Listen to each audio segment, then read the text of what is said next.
આપ સર્વોને હેતપૂર્વક જય શ્રી સ્વામિનારાયણ। આજની સત્સંગ કથા વાર્તા નિજ મંદિર સાવરકુંડલા પવિત્ર ધનુર્માસ અંતર્ગત આજની સત્સંગ કથા વાર્તામાં આપણે શ્રીમદ સત્સંગી જીવનની કથા સાંભળશું। પ્રકરણ 4 અધ્યાય 22। સુવ્રત મુનિ કહે છે કે, હે રાજન, આ પ્રમાણે શ્રી હરિએ વરદાન માગવાની પ્રેરણા કરી ત્યારે સર્વે મહર્ષિ સંતો ભગવાન શ્રી હરિને પ્રણામ કરીને પોતાને મનોવાંછિત વરદાન માગવા લાગ્યા કે, હે ભગવાન, જો તમે અમારા ઉપર પ્રસન્ન થયા હો તો અમને એ વરદાન આપો કે મનુષ્ય સ્વરૂપમાં રહેલા તમારા અનેક પ્રકારના મનુષ્ય ચરિત્રોમાં અમને ક્યારેય પણ મોહ ન થાય। હે ઈશ્વર, અત્યારે અમને તમારા વિશે જેવો દિવ્ય ભાવ છે તેવો ને તેવો જ તમારા આ મનુષ્યાકૃતિમાં રહેલા તમારા વિશે નિરંતર રહો, અને અમને તમારા સ્વરૂપને વિશે લક્ષ્મીજી ના જેવી એકાંતિકી ભક્તિ પ્રાપ્ત થાય। આ બે વરદાન અમને આપો।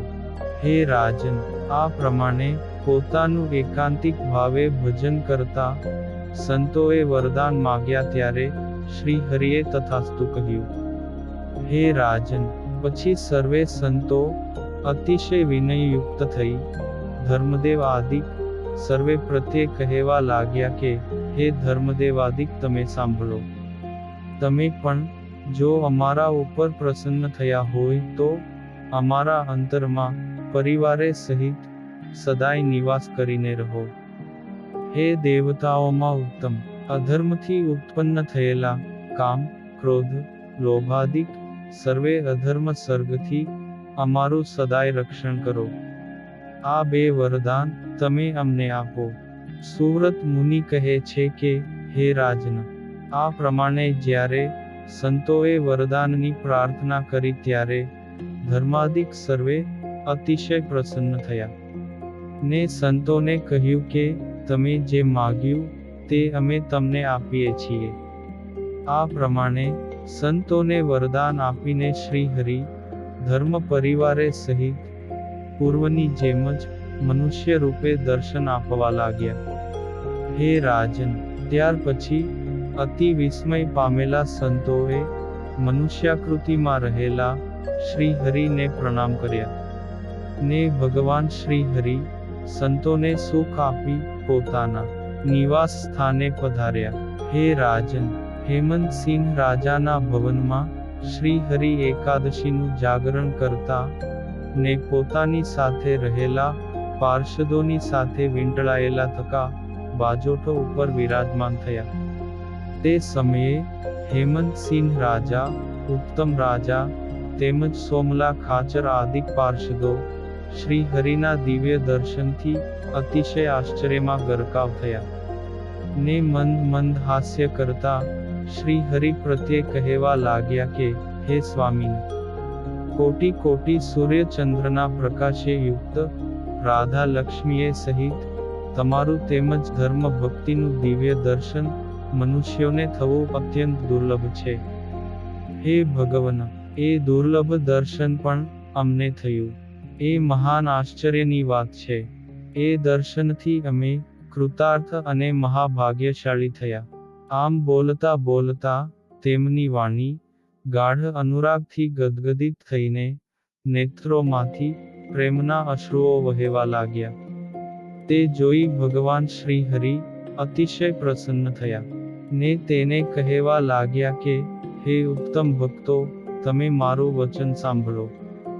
હે ભક્તો, મનુષ્યાકૃતિમાં રહેલા શ્રી વાસુદેવ ભગવાનને વિશે જે મનુષ્યોને અનન્ય ભક્તિ થાય તેમને નિશ્ચય મારું દર્શન દુર્લભ નથી।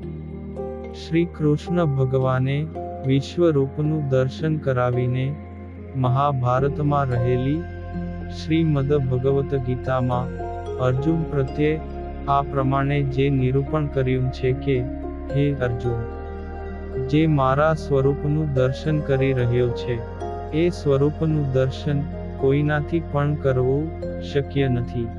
દેવતાઓ પણ આ સ્વરૂપના દર્શન કરવા માટે નિરંતર ઝંખે છે. હે અર્જુન, તું આ વિશ્વરૂપના દર્શન કરી રહ્યો છે.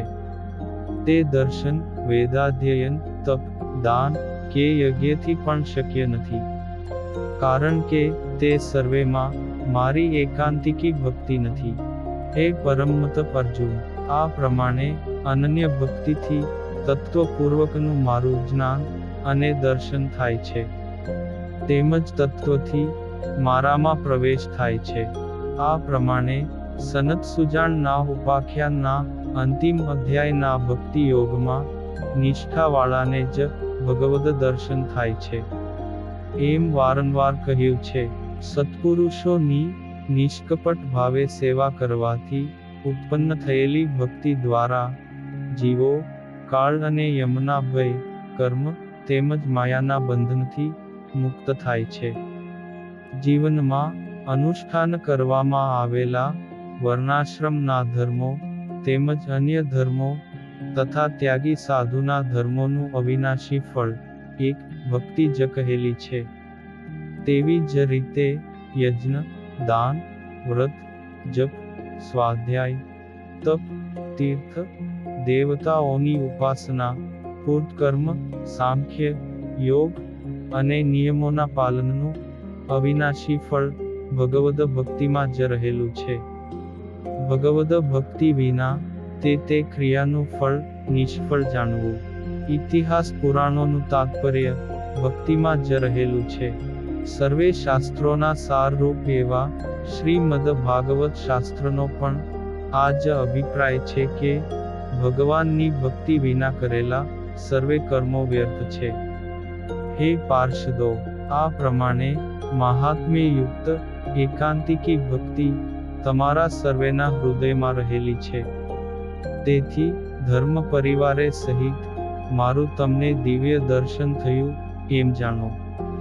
સુવ્રત મુનિ કહે છે કે હે રાજન, આ પ્રમાણે ભગવાન શ્રી હરિએ પાર્ષદોને કહ્યું. તેથી ભગવાન શ્રી હરિના ચરણકમળનો જ દ્વઢ આશ્રય કરનારા પાર્ષદો અતિશય રાજી થયા અને શ્રી હરિને પ્રણામ કરીને પોતાની જાતને ધન્ય માનવા લાગ્યા. આમ કરતા શ્રી હરિ બારસના દિવસે નિત્ય કર્મની સમાપ્તિ કરીને અનેક બ્રાહ્મણોને ભોજન કરાવી પોતાના પાર્ષદોની સાથે પારણા કર્યા. ત્યાર પછી જયાબા અને લલિતાબાની સાથે ઉત્તમ રાજાએ ભગવાન શ્રી હરિને પોતાના ગઢપુરમાં પધારવાની વિનંતીએ સહિત પ્રાર્થના કરી. તેથી શ્રી હરિએ પણ ગઢપુર પધારવાની ઈચ્છા વ્યક્ત કરી. હે રાજન, શ્રી હરિ ગઢપુર જવા ઈચ્છે છે. તે જાણીને હેમંતસિંહ રાજા તત્કાળ શ્રી હરિની સમીપે આવી નેત્રમાં પ્રેમાશ્રુઓ વહેવડાવતા ગદગદ કંઠે રોમાંચિત ગાત્રવાળા થઈ બે હાથ જોડીને ભગવાન શ્રી હરિની સ્તુતિ કરવા લાગ્યા. ઇતિ શ્રીમદ સત્સંગી જીવને નારાયણ ચરિત્રે ધર્મશાસ્ત્રે ચતુર્થ પ્રકરણે પંચાળા ગામે શ્રી હરિએ ધર્મદેવાદિકે સહિત પોતાના દિવ્ય દર્શન સર્વને કરાવ્યા એ નામે 22મો અધ્યાય સંપૂર્ણ. અને હવે પછીની કથા વાર્તા આપણે આગળના ભાગમાં સાંભળશું. અત્યારે આપ સર્વોને ભાવથી જય શ્રી સ્વામિનારાયણ.